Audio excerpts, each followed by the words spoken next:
Hi everyone, welcome back. It's a song a day. Today's song is a little different. It's based on a poem that Tom Paxton put to music. It's called Sully's Pail.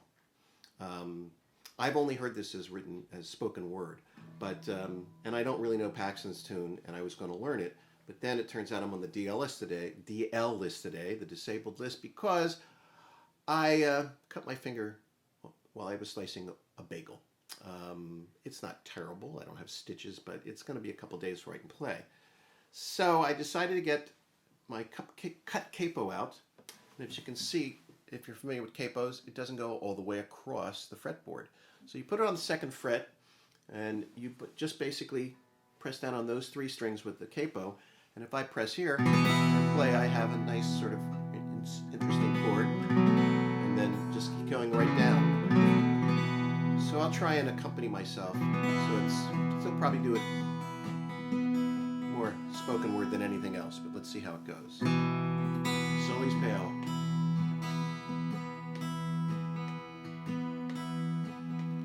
I have a thing or two to tell you that I think you ought to know about that rusty bucket Sully carries down below.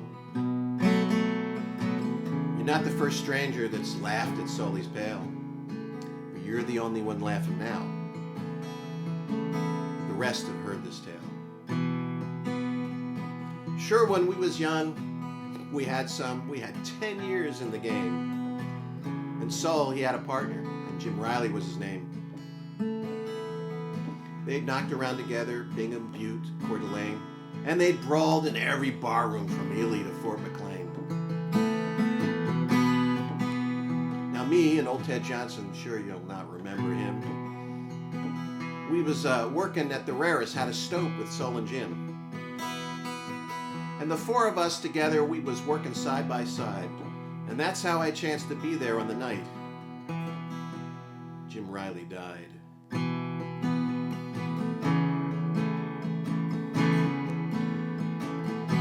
We was blasting, and it was easy.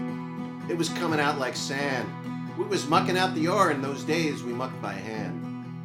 And we was nearly finished, and I hadn't heard a sound. But something must have happened, for Jim Riley yelled, "Bad ground!" We was headed for the timbering. Sully must have took a spill, for when we looked back in there, he was pinned beneath his drill.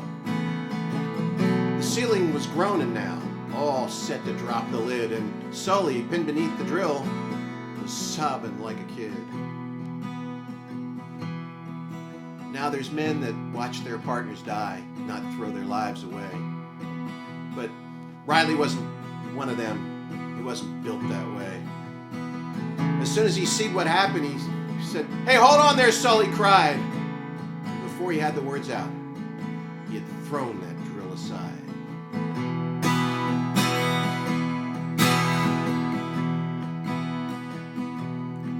They come around the ore car, Riley wearing a big grin.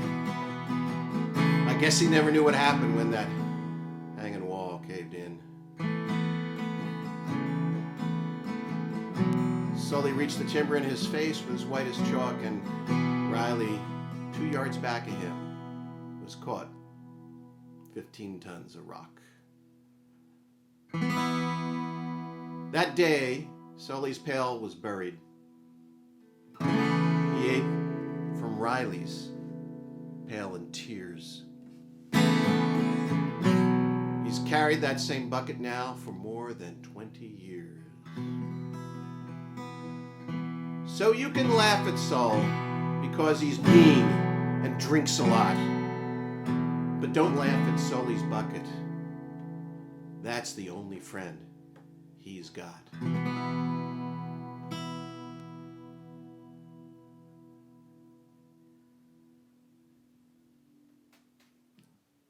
Sully's Pail. Thanks for coming. Looks like I'm almost out of power.